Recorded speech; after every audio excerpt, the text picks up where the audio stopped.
everybody on YouTube and all the NFL YouTube prognosticators and NFL fans everywhere. This is Andrew Warren, back here once again, giving you my thoughts about the NFL wildcard round and my picks for the NFL divisional round for the 2020 NFL season. Check it out. First off, I went 3-3 straight up overall, and overall right now, starting for the playoffs, I'm 166-90-1 overall for the season on that. And against the spread, I'm 4-2, and I'm 132-109-12 overall so far. In over and under, I'm 2-3-1 with 121, 136, 117 overall. So what happened last week? Buffalo and Indianapolis. The Buffalo Bills got the win, but the reason why the Buffalo got the win, well, congratulations to them, by the way, first playoff win since 1995. But they got the win because of Frank White, because of his bad decision-making in the playoffs. Not that it's kind of bad, because at the same time, you're probably going to be ending up in the same loophole as Doug Peterson did. Pretty much plain and simple as that. So that's pretty well. And I thought Josh Allen had a pretty good game. I think he had a solid performance on that.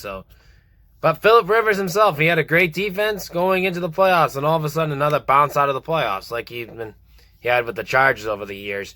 And all of a sudden he goes to that same scenario from the Indianapolis Colts. So, I don't know. I mean, Phillip Rivers is a good quarterback, but, I guess he just wasn't meant for the postseason or the Super Bowl, for that matter. So, anyways, that being said, Seattle and the LA Rams. The LA Rams took the third and the deciding playoffs in the regular season for the Rams and the Seahawks rivalry this year. So that pretty much said and done. It was a solid defense, and Russell Wilson didn't really have the best performance in there. And in fact, last several games, including this game last week, he didn't have the best performances either. So that being said, it all comes down to whatever they got, I guess. So that's pretty much the way I look at it. But the way I see it, for them, Seattle's case, they have a great defense and need a good secondary and all that. But the clock is ticking for Russell Wilson to get that another Super Bowl. Don't get me wrong. Russell Wilson, great guy. Don't get me wrong on him. All that scenario. But for Super Bowl 50, for another Super Bowl for Russell Wilson, it's kind of a little debate on that. He can pull what he's been pulling for Drew Brees in several years and not get another one. Maybe. Unless he can pull out Tom Brady and not win another one for 10 years. In that case scenario, from 2004 to 2014 or something like that. So, the future is in the balance for Russell Wilson. That's all I'm saying. So, who knows? Maybe something new will come along and go from there. So, who knows? And Tennessee and Baltimore. Now, that being said, I picked Tennessee to win, but this playoff rivalry, whoever's the home team usually struggles pretty much. That's the way I look at it, man. That's what happened with Tennessee. And then Russell Wilson played out of his mind, and defensively, Baltimore was the best and the best on that, and they eliminated Derrick Henry to 40 rushes this past week, which is the lowest he had since 2018 or something like that. So, yikes. Well, anyways, but for that, I think Tennessee. I think for Baltimore's case, this is going to be the road gets much tougher, but I think they will pull it out with Lamar Jackson. So we'll see how that one turns out on that one. Tampa Bay and Washington. Tom Brady's still Tom Brady, and that's the way I look at it. And he plays for the Bucs. So now he gets to face Drew Brees and the New Orleans Saints, which I'll get to them in a bit. But Tom Brady did his job, and that Tampa Bay defense kind of gets me worried a little bit. So that's the one a little more concerned about that. So, anyways, that being said, I was just thinking in my head. The Washington football team and Alex Smith, we don't know about his future, the way he's been going. Give kudos to him for coming back for that devastating injury from 2 years ago. And all of a sudden he comes back and puts a play, that gives a performance of a lifetime in the regular season, and look what he showed for it, But defensively offensively they need to work on their status for the Washington football team so they can get that division again for the second year in a row. With the weakest division in football, which is the NFC East. But rest assured, we won't be seeing that's the weakest division next year. I'll tell you that one right now. I think that's going to be a very tough division coming in next year. With all the changes they've been making, what Philadelphia's doing right now. Maybe the New York Giants too, and who knows, maybe Dallas too. Just saying. But all I'm going to say is that's going to be a tough division next year. That's the way it's going to go with that. So that's a division we're going to keep an eye on next year. So we'll see what happens with that. But anyways, that being said, New Orleans and Chicago. Hey, like I mentioned, the New Orleans had a great run. With the New Orleans Saints, I think that was something they needed really bad for Drew Brees. He got a playoff home win they never had in a while. And then they got 3 playoff formats in a row, and all of a sudden they get a playoff win on the wild card. So that's pretty much good for Drew Brees. It may be a good maybe a good one final run to kick it off for Drew Brees. But you could tell that he really wanted that playoff win. You could tell he really wants it this year. So we'll have to keep an eye on that.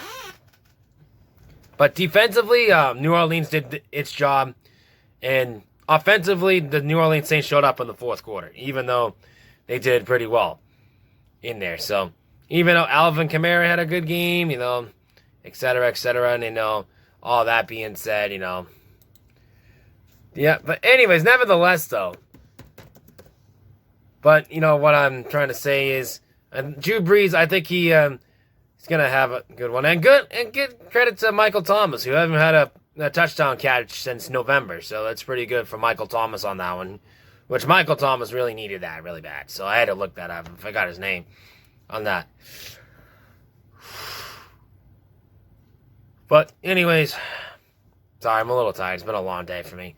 But anyways, that being said, I think the New Orleans Saints, I think they're going to be the team to look out for because they looked really serious on that. So we'll get to them in a bit on that one. But now for Cleveland and Pittsburgh, if you would have told me that the Cleveland Browns in their COVID issue right now, they would have won a playoff game without their head coach, I would have thought you were crazy. But you know what? They did. Mike Tomlin looked like he kind of lost it in the end during that game. It kind of looked like what they were thinking and all that. But there's got to be a lot of change. There has to be a change going on in that organization for Pittsburgh. I'm not saying Mike Tomlin's going to go. I wouldn't want to say that. That's not what I'm thinking on that one. But what I'm thinking is I think one person needs to look out. I mean, maybe defensive coordinator, offensive coordinator need. And I don't mind Big Ben going in there. So that's nothing to deserve about that. So that's something we can look into that. So I think what Pittsburgh needs to do is try to find more protection for Ben Roethlisberger. So maybe you can do something with that. But anyways, nevertheless, congratulations to Cleveland. Their first playoff win since '95 as well. So both Buffalo and Buffalo and Cleveland got their first playoff wins in a very long time. So hey, congratulations to both of them. You got to go to the divisional round. So in that rate, let's get on to the divisional round picks. Okay, let's get to the very first one, Green Bay and the LA Rams in Lambeau Field. This is a very tough place to play in the divisional round in the playoffs. So Aaron Rodgers looks like he's going to be ready to go, and I think he's going to take it into the house. That place is going to be rocking with no fans probably, unless they have a capacity of a certain amount of fans to come in. So anyways, whatever happens, happens. But now the LA Rams get to go, with their great defense, get to go to the frozen tundra, and the way that goes out with that. And it's going to be a very, very good game to watch. I think it's going to be a high-scoring game. I think that's the way I look at it, but it could be a low-scoring game too. I don't know. But I think that's going to be like in the 20 range or something like that. Hold on, what did I do? Oh, I'm sorry, I forgot to... I was checking over my score points to see if I did anything. But yeah, I did. But anyways, that being said, I think that this is going to be a game that's going to be a back-and-forth game. It's going to go what's going to happen in the second half. So I think it's going to come down to that one play in the second half, and that's what is going to decide it. So I think that's what's the way that I see this game going out. And the way I see it with Lambeau Field, I think Green Bay. I'm going to take the Green Bay Packers in this one. So I'm going to take the Green Bay Packers over the LA Rams in Green Bay at Lambeau Field. On the line though, Green Bay's favored by 7 in this game. I think I'm going to go LA Rams +7. I think they can win this on a very close matchup. And over and under, it's going to be 45. I'm going to go over 45. And my final score in that one, the Green Bay Packers 27, the LA Rams 24. The Baltimore Ravens and the Buffalo Bills. Now, I expect it to be a defensive game in this game. I think the last I heard, the weather is going to be really cold. Hold on.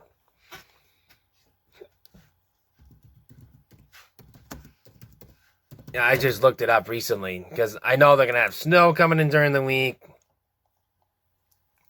But I believe Saturday there's going to be some chances of snow coming into play for that game. So I think it's going to be a very interesting game to look at. If snow comes in, there's going to be a very classic game we're going to be looking at on that one. Anyways, that being said, it's going to be a low-scoring game because the weather plays into a factor on that. So who knows what could happen at this point. So it's going to be a few showers, but it's Buffalo, You never know what's going to happen in the weather, stuff like that. But I believe it's going to be a low-scoring game due to a weather factor on that one. Even though they said it's going to be flurries, but still, it's going to still be a factor. So, but anyways, that being said, I'm going to pull off an upset in this one. I'm going to take the Baltimore Ravens over the Buffalo Bills in Buffalo. Consider that Baltimore has a much better defense than Buffalo does. Hey, I'm not going to say Josh Allen's going to have a bad game or anything like that. I just go whoever's the better defense, not Baltimore. So, but especially on the secondary side, they have a much better secondary, and they know how to read the offense's minds. I really do. But I think they're still going to pull this one out. So I'm going to take Baltimore over Buffalo in Buffalo. On the line though, the Bills are favored by 2.5 in this game. I'm taking the Ravens +2.5. Over and under it's 50. I might go under 50 despite the weather factor on that one. And my final score on this one is going to be a little surprise. I'm going to say the Ravens 16, Buffalo 13. The Kansas City Chiefs and the Cleveland Browns. Well, the way I look at it for this one, I really think it's going to be a really high scoring game, but I read this recently, so I'm going to... Yeah, I forget. I looked it up, but, on the news or something like that, I was minding my business, in there, but it was a big win for Pittsburgh, and Steelers wide receiver Chase Claypool said in the beatdown, Browns are gonna get clapped next week. So that I don't know about that one. I don't know about getting clapped, but I think it's gonna be a very close game though. But I think Cleveland's gonna lose. But I don't think it's going to be a clap, though. I think it's going to be a very, very tough game. You're facing Patrick Mahomes, who has a gun for an arm, so that's going to be very tough. And I know, despite the fact Cleveland's been playing well on both sides of the ball, I think this is going to be a very closer game on that one. Don't get me wrong. I think it's going to be a high-scoring game. I expect to be a quarterback duel in this one. I kind of expect to have Baker Mayfield and Patrick Mahomes going to go at it with big numbers on both sides. I don't think we're going to see a defense on the field at all in this one. I think this is going to be a very, very tight game. And I think it's going to come down to who's going to have the ball last, and that's going to be Kansas City. And that's not going to be good for Cleveland if that's going to be the case. You don't want to have the ball last if you're having Patrick Mahomes playing on that side. So I'm going to have to place the Kansas City Chiefs in Arrowhead over the Cleveland Browns in Cleveland. On the line, though, this is where it's going to get dicey. This is where I'm going to disagree with Chase Claypool on this one. I think the Kansas City Chiefs are favored by 10 in this game. I'm going to say Cleveland +10. I think this is going to be a touchdown difference on this one. I really do. I'll tell you why. Because my final score in this game, over and under, it's 56. I'm going to go over 56 on this one. Almost forgot my over and under to that one. But now my final score prediction, I'm going to go with Kansas City 31. The Kansas City Chiefs 38, the Cleveland Browns 31. So I believe that's going to be a very, very high game. So I think we're going to expect big yardage, big numbers, and offensive explosions on big sides of the line. That's the one I'm going to expect out of that game. The New Orleans Saints and the Tampa Bay Buccaneers. The final meeting between the Buccaneers and the New Orleans Saints, and New Orleans beat them 3 times in this one. They might go for the sweep. So let's see if they can do it. But on the other hand, you got Tom Brady, who's used to playoff momentum. I should know. I'm a witness. Tom Brady fan from the Patriots. So what can I tell you? With Antonio Brown on there, he's doing pretty well. Crabtree, yeah, could tell you that. But I say that was it was a big, big, big move for the Bucs too to get what they are now. They had a dumb Jameis Winston to get Tom Brady what they are now. It wouldn't be in the playoffs without that. But that being said, this is going to be a very, very tough one to win. I'm kind of rooting for Tom Brady, but at the same time, I'm going to root for Drew Brees. I want to see you come out on go win a touchdown, but in his final season in his career. And I think that's what's going to happen still. I still have a little faith in the New Orleans Saints for this game. It's going to be close, but I think the New Orleans Saints are going to pull it out. I think they can get the monkey off their back, get a playoff win, and go to the conference championship game. So, that's what I'm going to go with that. I'm going to roll the dice on that one. So I'm going to take the New Orleans Saints over the Tampa Bay, the Buccaneers in Tampa Bay. On the line, though, the New Orleans Saints are favored by 3 in this game. I'm going to take New Orleans -3. Over and under, it's 52. I'm going to go over 52. My final score in this game. This may be, if I get a push in this, I would not be surprised on this one. So the reason why I say that, because my final score I'm predicting, the New Orleans Saints 41, the Tampa Bay Buccaneers 38, because I'm a little concerned about that defense. That's the only thing for Tampa Bay that's going to really concern me is that defense. If they don't show up in that defense, it's going to be Drew Brees and the Saints all day. You can throw it to Alvin Kamara. You can throw it to you can throw it to all the seal and all this. I could throw it to Michael Thomas, Emmanuel Sanders, and Dante Harris too. I mean, you got him in there. So I think for what and by the way, it was a big return for Dante Harris too, who came back from a big injury. So that it's a little scary on that side for if I were Tampa Bay, I would try to find a game plan and find it fast. So anyways, that being said, that's the way I look at it for that game. And that's going to be my picks for the week.